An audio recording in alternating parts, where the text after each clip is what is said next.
ગુજરાતની અંદર કોઈ પણ મુદ્દો કેમ ન હોય, જ્યારે મુદ્દો ગુજરાતની અંદર સળગતો હોય છે એ પછી કોઈ પણ પક્ષના નેતા દ્વારા કેમ ઉઠાવવામાં ન આવ્યો, એ તમામ મુદ્દે કોંગ્રેસ તો મેદાનમાં આવે જ છે, પણ ધીમે ધીમે. પણ કોંગ્રેસની એક ખાસિયત એ પણ છે કે જો કોંગ્રેસના જ નેતાઓ દ્વારા કોઈ મુદ્દો ઉઠાવવામાં આવ્યો છે તો ધીમે ધીમે આખી કોંગ્રેસ છે મુદ્દે ડાયવર્ટ થાય છે.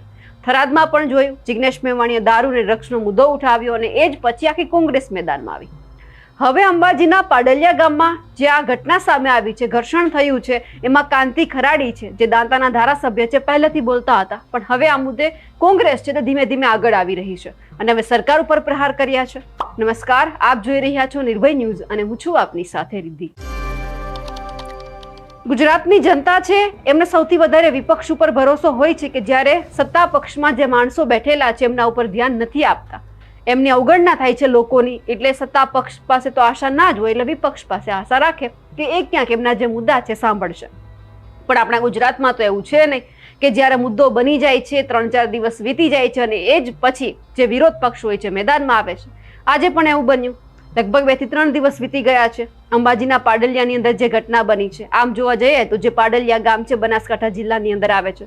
બનાસકાંઠા જિલ્લો માત્ર એક એવો છે કે જ્યાં કોંગ્રેસનું શાસન આમ કહી શકાય, કારણ કે ત્યાં એકમાત્ર જે સાંસદ ગેનીબેન ઠાકોર છે, તેમ છતાં હજુ સાંસદ છે આ મુદ્દે કંઈ બોલ્યા નથી.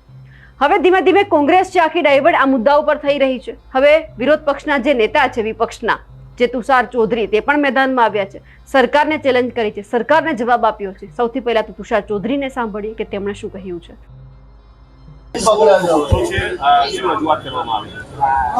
તાજેતરમાં જ આપ સૌ જાણો છો કે બનાસકાંઠા જિલ્લાના દાંતા તાલુકાના પાડલિયા ગામે જે પ્રકારે વન વિભાગ, પોલીસકર્મી અને આદિવાસીઓ વચ્ચે જે ઘર્ષણ થયું, એકબીજા પર હિંસક હુમલાઓ પણ થયા અને બંને પક્ષે અનેક લોકો ઘાયલ પણ થયા.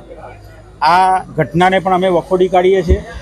પણ આજે તમે જોઈ શકો છો કે જ્યારે રાજા મહારાજાનું શાસન હતું, એટલે ક્ષત્રિય વંશજોનું શાસન હતું, ત્યારે પણ આદિવાસી જંગલમાં જ રહેતો હતો. ત્યારબાદ મોગલોનું શાસન આવ્યું ત્યારે પણ આદિવાસી જંગલમાં રહેતો હતો અને ત્યારબાદ અંગ્રેજો 200 વર્ષ શાસન કર્યું ત્યારે પણ આદિવાસી જંગલમાં રહેતો હતો. અને આજે જ્યારે એ લોકો પરંપરાગત બીજી પેઢી, ત્રીજી પેઢીના મકાન બનાવીને રહેતા હોય અને રાતોરાત જંગલ ખાતું અને પોલીસ કર્મીનો સાથ લઈને પહોંચી જાય અને કોઈ પણ નોટિસ આપ્યા વગર, કોઈ પણ જાણ કર્યા વગર મકાનો તોડી પાડવાની વાત કરે, એમને હાંકી પાડવાની વાત કરે, એ કોઈ પણ સંજોગોમાં વ્યાજબી નથી. ખરેખર તો એ લોકોએ ચર્ચા કરવી જોઈએ, વાટાઘાટ કરવી જોઈએ, નોટિસો આપવી જોઈએ. પણ આ તો કે અમારી નર્સરી છે ને એમાં આવે લોકો ઘૂસી આવ્યા છે, તો બીજી પેઢી કેવી રીતે ઘૂસી આવે, ત્રીજી પેઢી કેવી રીતે ઘૂસી આવે? એટલે હેન કેન પ્રકારે ધાક ધમકીથી આદિવાસીઓને ડરાવવાનો જે પ્રયત્ન થઈ રહ્યો છે, આવી જ એક ઘટના હમણાં જ 10 દિવસ પહેલાં મારા મત વિસ્તાર ખેડબ્રહ્મામાં પોશીના તાલુકામાં પણ કાળા ખેતરા ગામે 2 સગીર વયના બાળકો, 13 વર્ષની એમની ઉંમર હતી, ઘાસ કાપવા ગયા હતા, તો એને પણ જંગલ ખાતાવાળા 2 રમેથી માર માર્યા.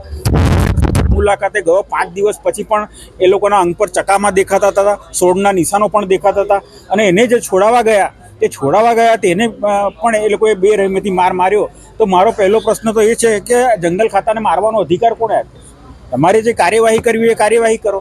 અને એનું મૂળ જો કારણ હોય તો 2006માં લોકસભામાં કાયદો પસાર કરીને હક, જંગલ જમીનનો હક આપવાનો કાયદો પસાર થયા પછી પણ આજે ગુજરાતમાં 1,91,000 જેટલા લોકોએ જંગલની જમીનની માગણી કરી હતી. અત્યાર સુધીમાં માત્ર 52% લોકોને જ જંગલની જમીન મળી છે. હજી 48% લોકોને જંગલની જમીન મળી નથી ને એમાં સરકાર આજે 25 વર્ષ પછી પણ એનો અમલ 20 વર્ષ પછી અમલ કરાવી શકી નથી. એના કારણે આદિવાસીઓમાં આ તણાવ ઊભો થયો છે. મારી સરકારને વિનંતી છે કે પહેલાં તમે આ જે લોકોએ હક દાવા કર્યા છે ક્યાં એને મંજૂર કરો કે ના મંજૂર કરો, એનું નિરાકરણ લાવો, તો એ આદિવાસીને બી ખબર પડશે કે મને જંગલની જમીન મળવાની કે નથી મળવાની. નહીં તો આ તો સ્થાનિક લેવલે કાયમી ઘર્ષણ વન વિભાગ અને પોલીસ સાથે ઊભું રહેશે, એટલે એનો સકારાત્મક નિરાકરણ આવે એ રજૂઆત અમે કરીશું. ચાલો. હવે જે આ પાડલિયા ગામનો મુદ્દો છે, એવું લાગે છે કે ધીમે ધીમે ગુજરાતની અંદર આખો વિસ્તરી રહ્યો છે, એટલે કે હવે તમામ જે નેતાઓ છે આ મુદ્દે બોલવા માટે આવી રહ્યા છે.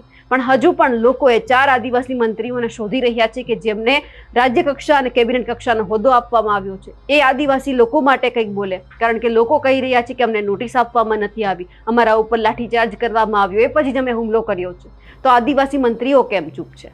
અમારા અહેવાલને લઈને આપનું શું માનવું છે કમેન્ટ કરીને ચોક્કસથી જણાવજો. સાથે જ અમારી નિર્ભય ન્યૂઝ ચેનલને લાઇક, શેર અને સબસ્ક્રાઇબ કરવાનું ભૂલશો નહીં. નમસ્કાર.